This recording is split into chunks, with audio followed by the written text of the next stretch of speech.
Hello. Hi.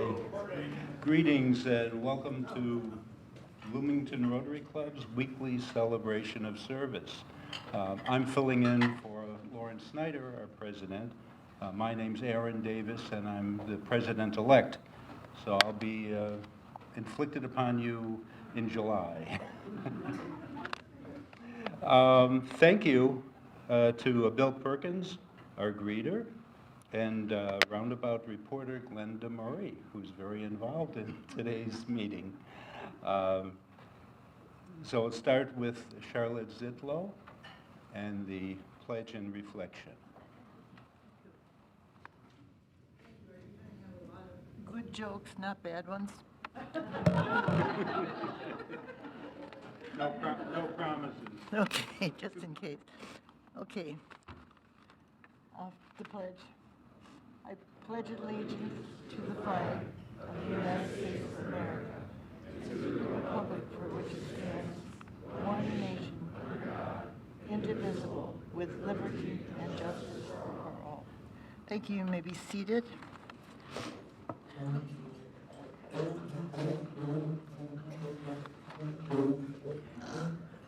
Which one is, okay. Thinking about this, I thought about the program that we're having today and the Pledge of Allegiance. The pledge in which we say, one nation, indivisible. Indivisible. I'm going to talk a little bit about indivisible and what that means. It's not working? You want to hear me? Oh. All right. Thank goodness. Indivisibility, I think, is a constant issue, and I don't think we pay enough attention to it. As we consider the issue of gerrymandering, that's it's kind of an oxymoron to think of indivisibility. It's exactly what it isn't. Can't read.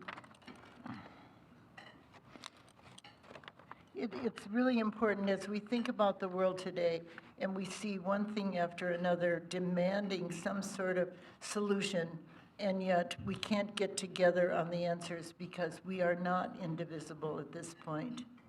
I think that if we really mean we have one nation and we want justice for all, we have to be looking at the issue of indivisibility. We need to figure out ways to get together and present our ideas, whether or not they're conflicting, together in one room and just resolve things. I've found in my history, I've been involved in a lot of things that were very controversial, and I was brought up, well brought up as a Lutheran meek kid. You know, don't rock the boat, don't argue with your superiors and that sort of thing. And yet, I was also brought up to think justice before all is a national and a personal goal of all of us when we really talk together. So it seems to me, Rotarians of all things, we have the four-way test. It's not far away from the intent of the Pledge of Allegiance. We are committed to things being fair and you know the four-way test, even the fun part. But that we have pledged ourselves to be that kind of a citizen in this country, and I think that we have not only the position but the obligation as Rotarians to try to work and to try to encourage others to work together who disagree.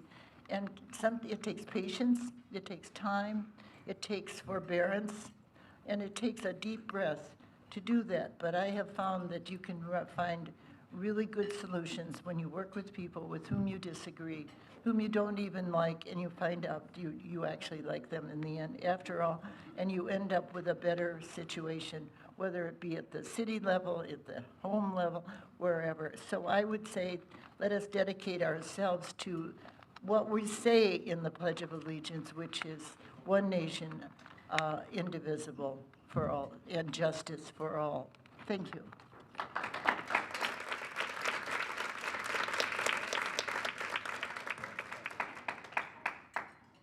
Thank you, Charlotte.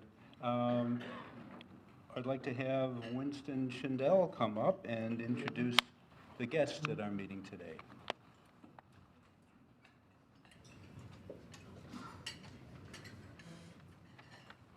It's an honor for me to introduce our guests today. We have 9 visiting. And as I call your name, if you would stand up so that we can recognize you, I would appreciate it. A guest of Glenda Murray, Kay Hill.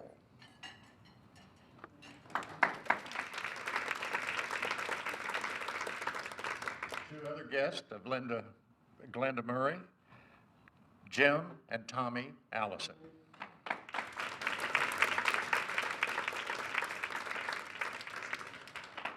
Guest of Liz Irwin, Thomas Cook.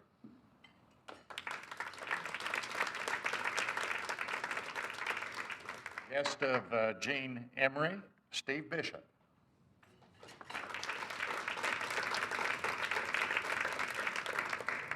A guest of Adam Novello, Wade Lohorn.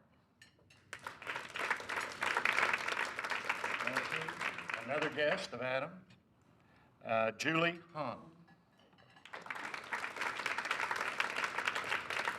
A visiting Rotarian from the Sunrise Club, Sandy Keller. And visiting from the League of Women Voters of Brown County, Sherry Frank. We welcome all the guests and invite you to come back again. And if you're interested in Rotary, talk to any member around and we can fill you in, okay? Thanks.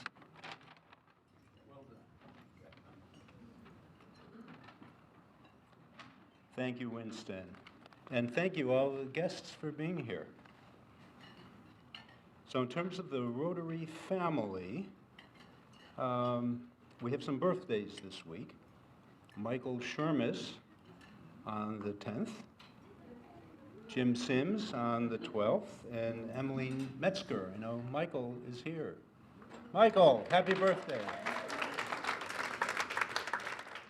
And another special happy birthday, our club assistant, Natalie Blaze, today.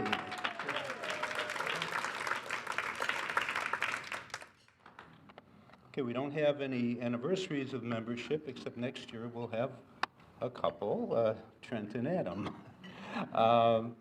Okay, so for our 12 months of service, December, we're going to have Steve Moberly give us an update on the bell ringing. Steve? Just briefly. Okay. Does anyone have one for him? Okay. We have our holiday party tomorrow, December 12th, starting at 5:30, and we will still have our meeting on the 18th next week. Anybody who'd like to participate in a holiday gift exchange, which should be fun, gifts under $10, bring them wrapped to the party. Okay? If you need any more information, ask Natalie or or Jean or Joy. Yeah.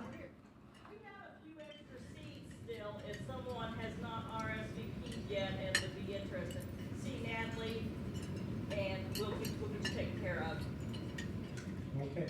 Thank you, Jean and Joy, for doing this. It's a great fun activity, helping to bring the fellowship in part of the club. And I wanted to acknowledge that our club donated 123 pounds of food to the Monroe County United Ministries annual Christmas baskets, Macam, and it was delivered by Ashley Sullivan and Natalie Blaze for us. So thank you very much.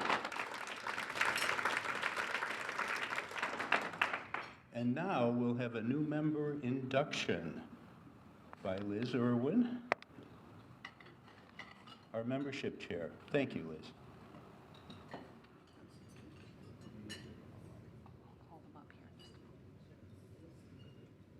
Well, thank you, everyone. I'm very excited today that we have 2 new members as part of our induction ceremony.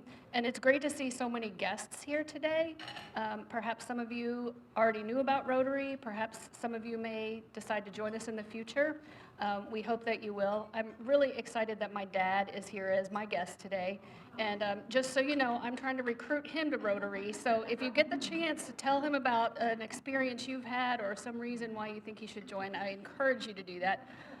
I think bringing guests is one really great way to expose people to Rotary. So I would challenge all of our Rotarians to do your best to bring people as frequently as possible and expose them to all the wonderful works that we do here. I'm going to call Trent Deckard and Adam Novello up to the stage along with their sponsors. And before we get started on the ceremony part of things, I'm going to read to you a little bit about each of them. So please come on up. Trent Deckard is a visiting lecturer of communication at the Kelley School of Business, where he previously taught as an adjunct. At Kelley, Trent teaches new professionals about effecting presentation and leadership skills. Prior to teaching, Trent served as Resource Development Director for the United Way of Monroe County. Trent has served in a variety of capacities at the federal and state levels of government. He is a former Chief of Staff for the Indiana House Democratic Caucus in the State House, and before that, co-director of the Indiana Election Division.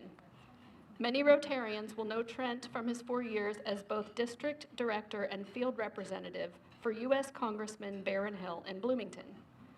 Deckard graduated from Ball State University, majoring in criminal justice with criminology and political science, and received his master's degree in communication from IUPUI, where he also served as an adjunct faculty member.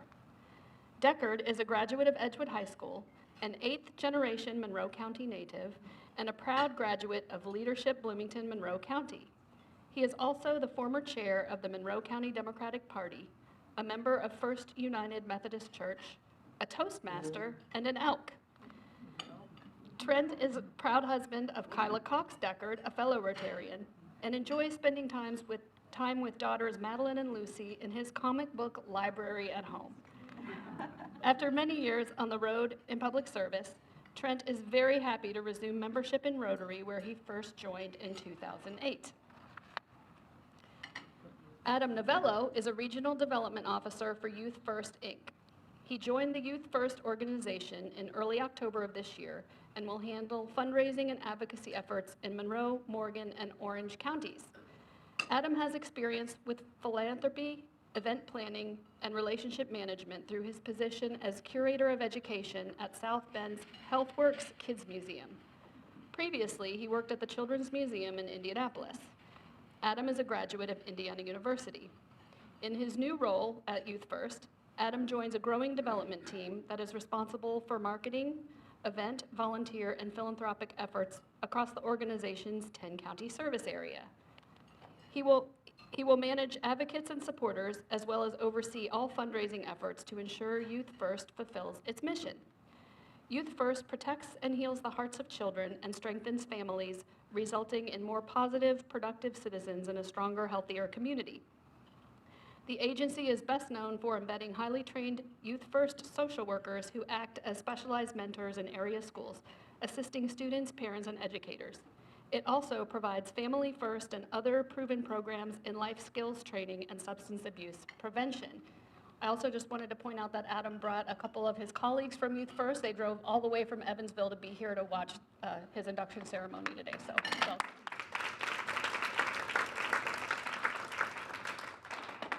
All right. Trent Deckard, Adam Novello, on behalf of the board and membership of the Bloomington Rotary Club, it is a great pleasure to welcome you as the newest members of our club.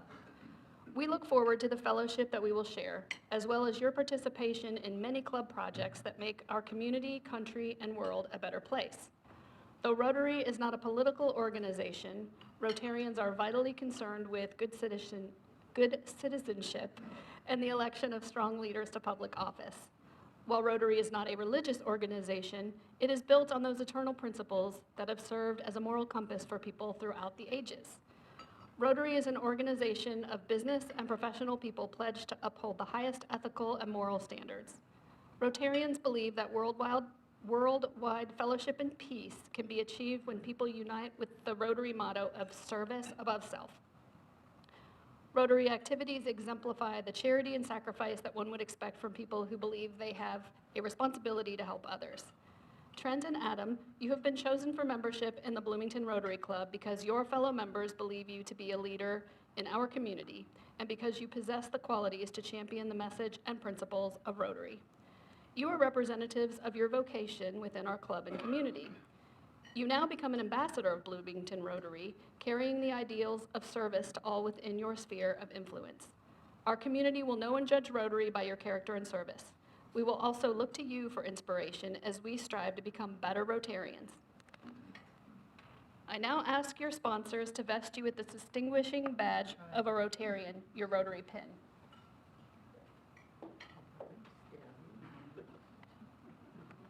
We ask that you wear your Rotary pin with pride, not only to all Rotary functions, but in your many endeavors. As a symbol of your commitment to Rotary ideals and our recognition of your contribution toward a better world. Fellow Rotarians, please rise and welcome our newest Rotarians, Trent Deckard and Adam Novello.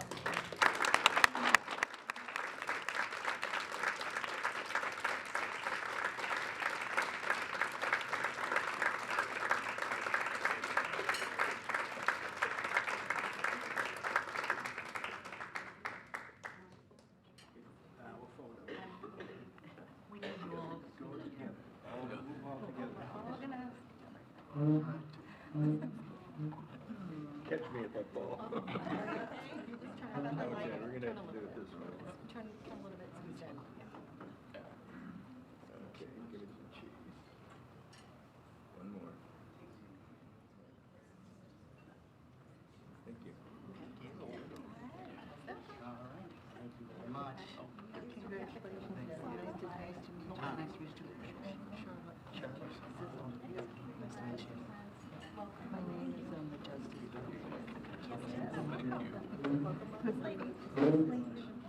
Okay, that's always wonderful to have an induction of new members.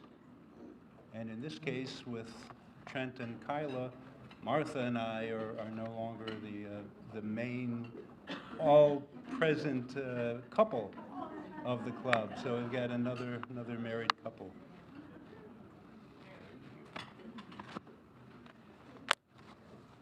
Okay. So, it's time for Happy Dollars. Is anyone happy about anything? Do we have, I think I need a volunteer. Oh, here. Okay.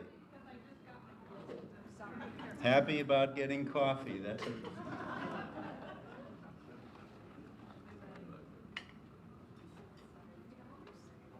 Well, I'm always happy. I really hate that I missed Michael's birthday yesterday, so sorry, Michael. Happy birthday.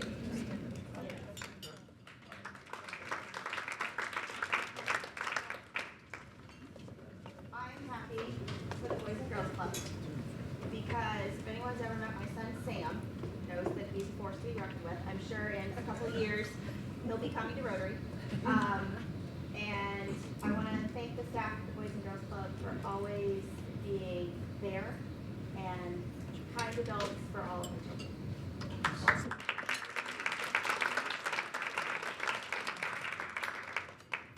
Unfortunately, I missed Michael's birthday too, and I've known him for 30 plus years. I don't know how I did that. There's one about that. And I'm also happy for his friend. So there's the positive.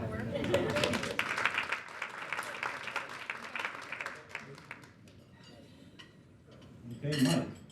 I'm happy to have Liz Irwin in our club, because I think she's a great example of a Rotarian if there's anybody listening.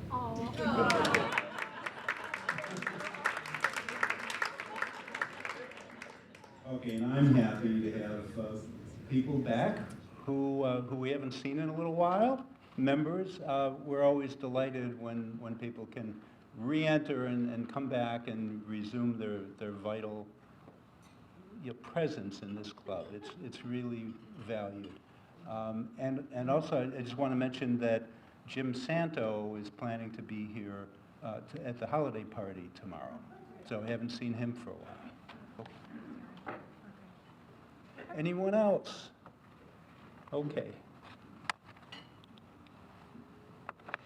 So, now we're going to have Glenda Murray introduce our speaker, our program for today.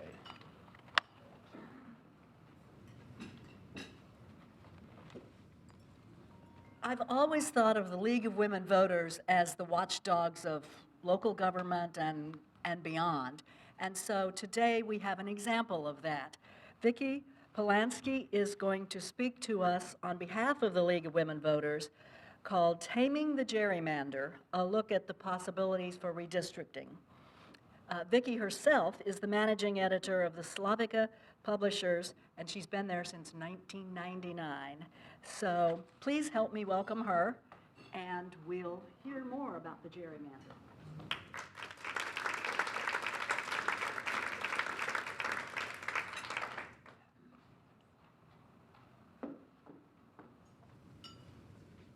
I made the mistake of not having my glasses, and I couldn't read my note cards. Let me just get back onto the Wi-Fi network.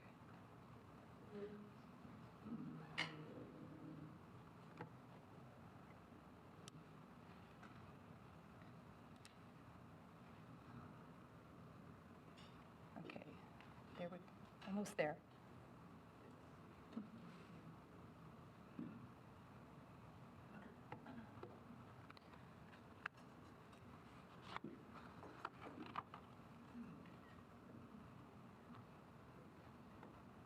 Technology is great. Can everyone hear me, by the way? Okay. Sorry. Closer? This better? Okay.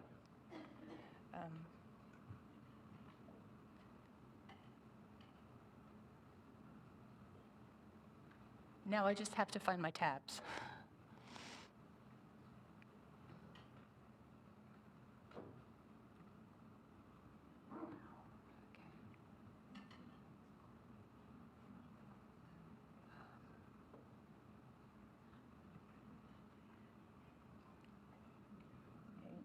Now I have to adjust this. Now I have to adjust the sound.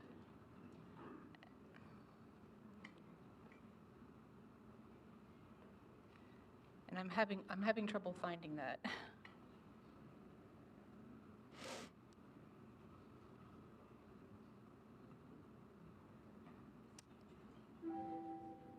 Okay, it's working.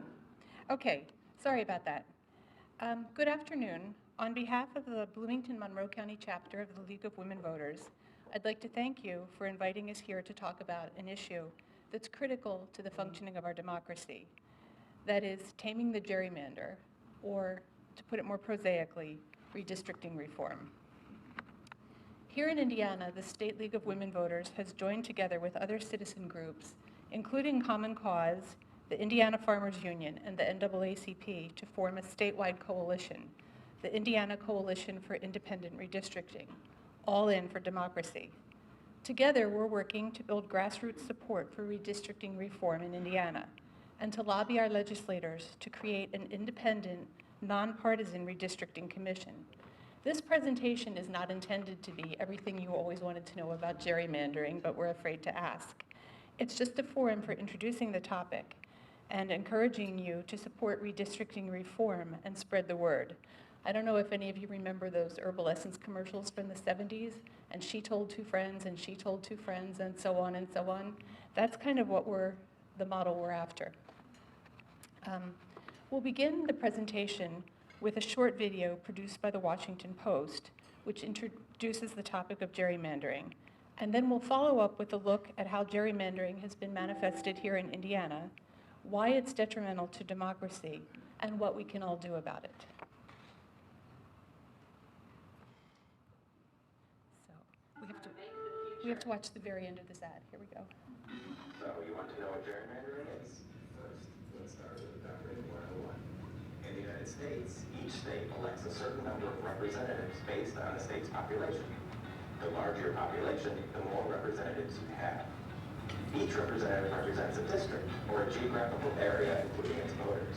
Ideally, we want to have a range of representatives who reflect the political views of the population across the state. But how do we decide who gets to vote for each representative? Let's look at an example. Suppose we have a very tiny state of 50 people. 30 of them belong to the blue party, and 20 belong to the red party. And just our luck, they all live in a nice even grid with blues on one side of the state and reds on the other. Now, let's say we need to divide the state into 5 districts. Each district will send one representative to the House to represent the people. Fortunately, because our citizens live in a neatly ordered grid, it's easy to draw 5 lengthy districts, 2 for the reds and 3 for the blues. Voila! Perfectly proportional representation, just as the founders intended. Now, let's say instead that the blue party controls the state government, and they get to decide how the lines are drawn. Rather than draw districts horizontally, they draw them vertically, so that in each district there are 6 blues and 4 reds. With a comfortable blue majority in the state, each district elects a blue candidate to the House. The blues win 5 seats, and the reds don't get a single one. Well, finally, what if the red party controls the state government? The reds know they're at a numerical disadvantage. But with some creative boundary drawing, they can slice the blue population up such that they only get a majority in 2 districts. So despite making up 40% of the population, the reds win 60% of the seats. Not bad. This process of redrawing district lines to give an advantage to one party over another is called gerrymandering, and it's nothing new. The term gerrymander is named after early 19th century Massachusetts Governor Elbridge Gerry, who redrew the map of the Senate's districts in 1810 in order to weaken the opposing Federalist Party. Our example is, of course, a huge simplification. In the real world, people don't live in neatly ordered grids sorted by political party. But for politicians looking to give themselves an advantage at redistricting time, the process is exactly the same, and the consequences are very real. Gerrymandering is at least partly to blame for lopsided representation in the House seen in recent elections. And it's been argued by the president for political polarization, since representatives don't have to compromise hardline views in order to win seats.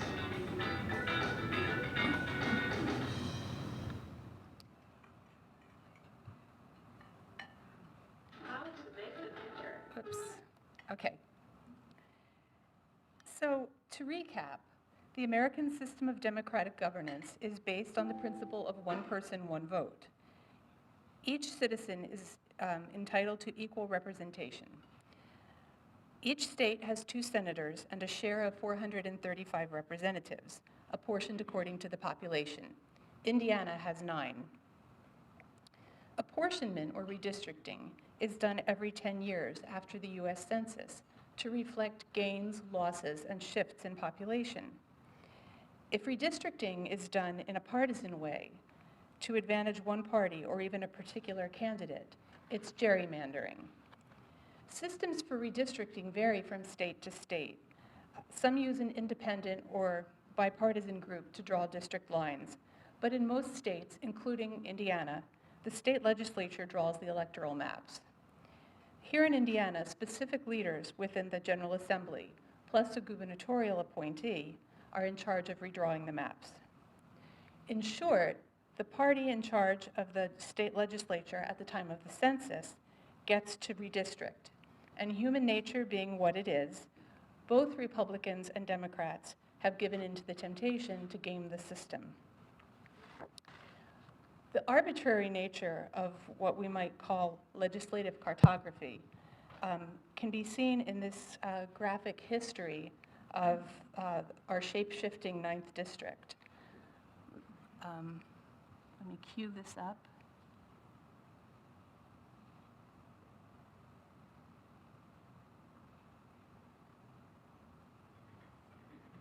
Here we go. Okay, this is from the ACLU's website, What the District, which allows users to enter their congressional district's number and view its transformations over time. So, okay. Oops. Wait a second. Oh, darn. Okay.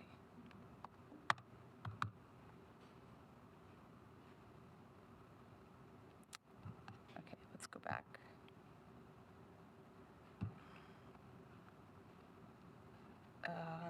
Okay, maybe not.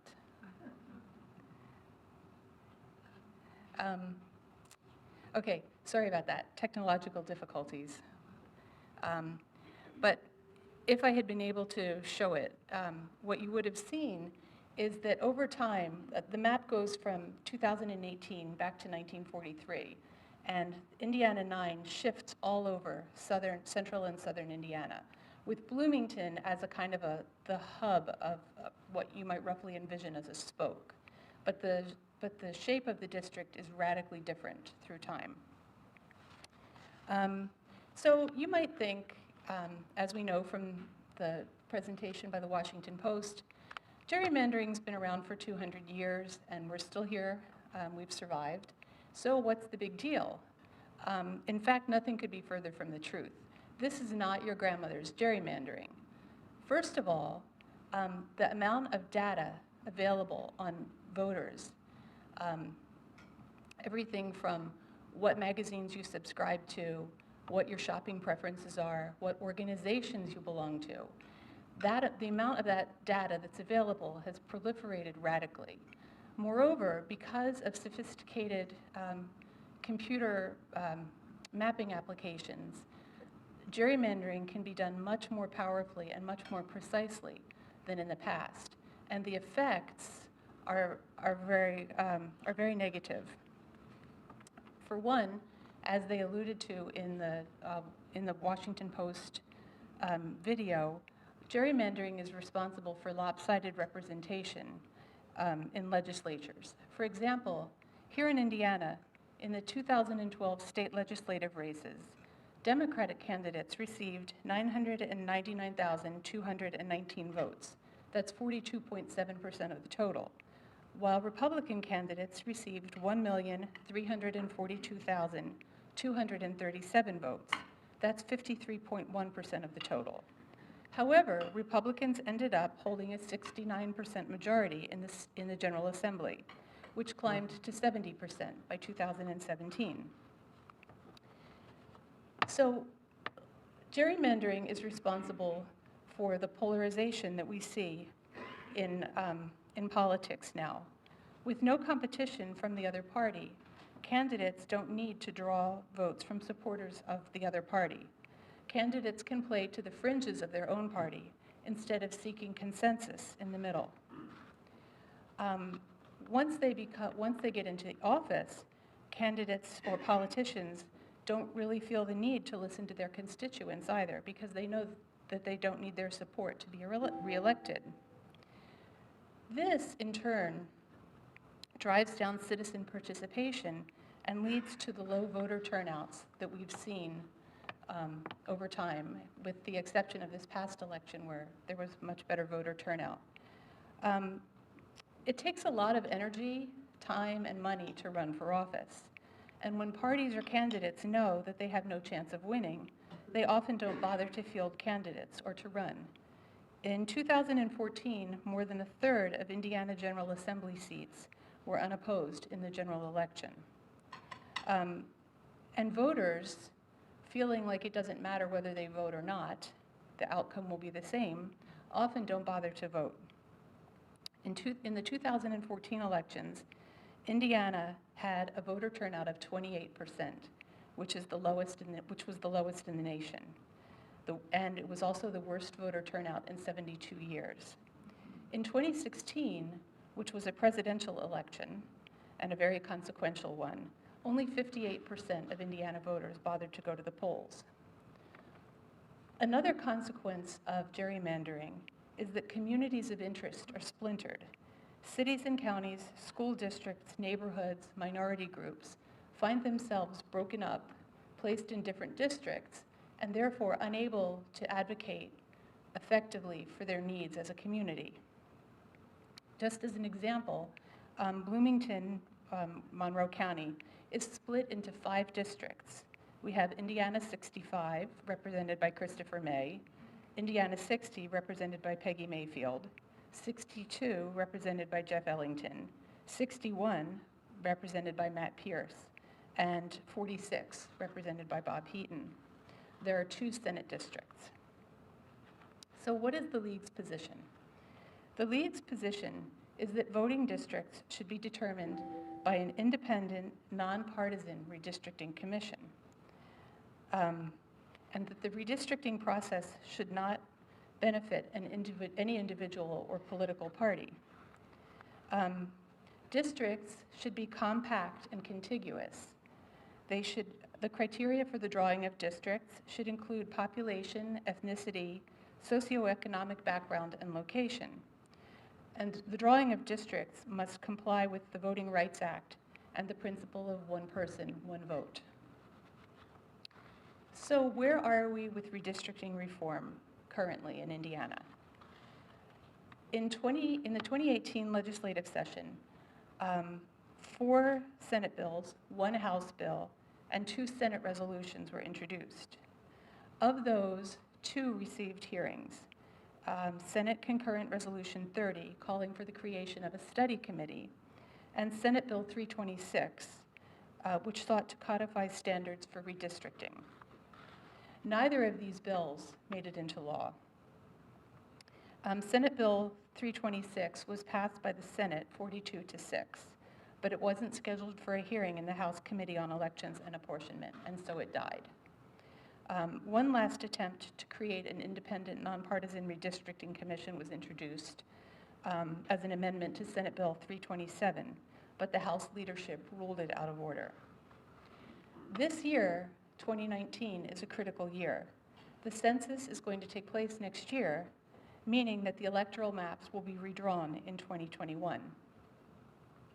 Unfortunately, while some members of the House and Senate of both parties have voiced support for redistricting reform, the new Senate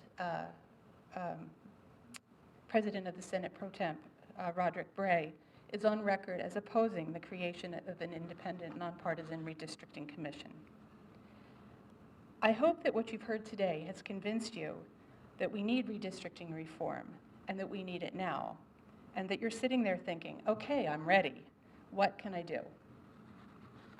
First of all, you can join an organization that's fighting for reform. Second of all, you can support those organizations with your donations. Third, you can spread the word through social media and invite the league to come and hold a house party for your friends and family. You can work to persuade others throughout the state, particularly constituents of the 6 senators who opposed Senate Bill 326, to make their voices heard. Those 3 senators are Koch, Freeman, Huchin, Sandlin, Greg Taylor, and Michael Young. There's a campaign going on right now, which is a repeat of one that was held last year, which is to send Christmas cards to your legislators. You can look them up at www.iga.in.gov and say, all I want for Christmas or all I want for the holidays is redistricting reform. And you can send a card to Governor Holcomb as well. Ask your friends and family in other Indiana legislative districts to send cards too. This is really, as I said, this is a critical year. This is an urgent issue that requires our attention now, because by 2021, it'll be too late. Thank you.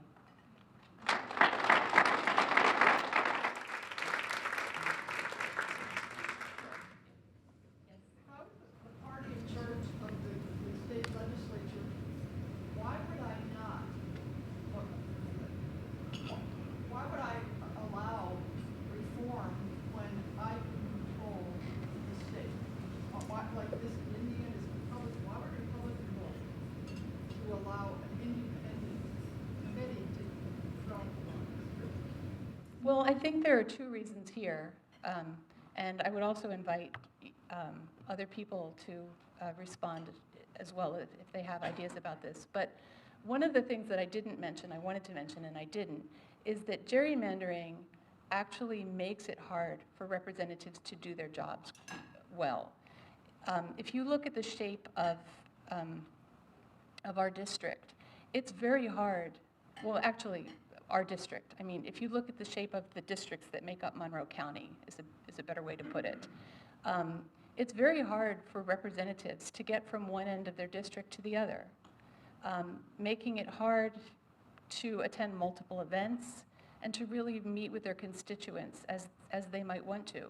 We've heard representatives come to the league updates, the league legislative updates, which are held once per month during the legislative sessions, and complain about that very issue. And second, maybe first, it's an issue of fundamental fairness. And it's an issue, and it goes to how the legislators are able to work together. When people are polarized, it's really hard to reach consensus on issues and to govern effectively. And maybe finally, what goes around comes around. In Indiana, both Democrats and Republicans have gerrymandered. So it's just an issue of fundamental fairness.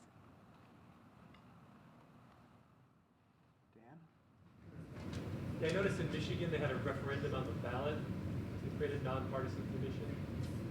Is that a good idea for Indiana? And if so, what would it take to get a referendum on the 2020 ballot? It's really not a practical solution for Indiana because in Indiana we cannot directly place citizen initiatives on the ballot. They have to be approved by the General Assembly.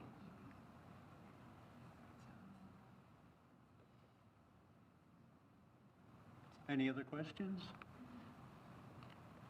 Well, I'd like to comment and bring it back into the perspective and realm of Rotary, is what are people there for? Why is one elected? Is it to serve or to dominate and control? And so that's basically a very fundamental question that we ask of people. And in terms of the morale in the legislature and the morale in Congress, there are many members of the majority party in Congress who resigned recently, who chose not to run again. And it's because of the lack of incivility, because it's not about service above self, about serving everyone. And again, this is on both sides of the aisle. This is not a partisan issue. When we work together, we do better. One more. I'd like to comment on this question. We heard. Stand up. Okay.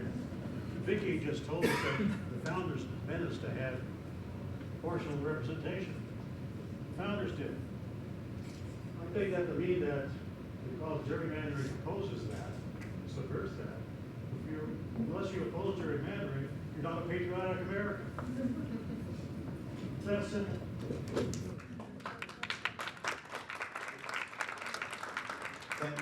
Thank you, Vicki. Thank you very much.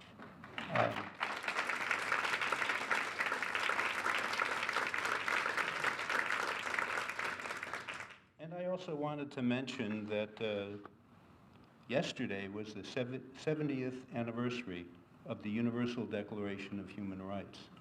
That was created in 1948 and sets a benchmark for the world. And Rotary in particular is very interested in peace. That's one of our fundamental purposes. In fact, business does a lot better when there's peace. So, as do everyone else, as does poverty, as do all of our avenues of service.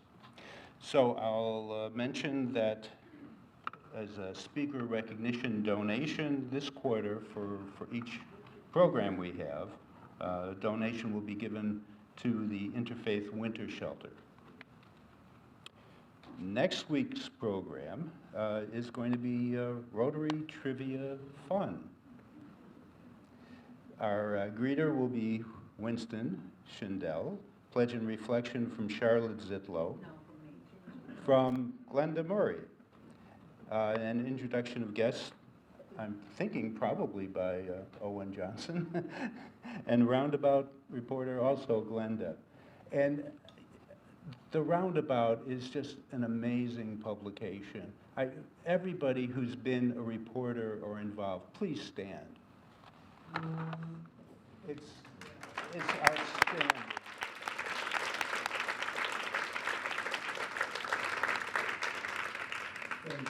Thank you. And the final thought, relayed through Lauren, is sort of a sad thing. First time in Rotary's fight against polio, the number of polio cases has actually increased year to year from 27 to 2018. We need to finish the job. And he says, never let a stumble in the road be the end of the journey. So, thank you, and let's rise and recite the four-way test, please.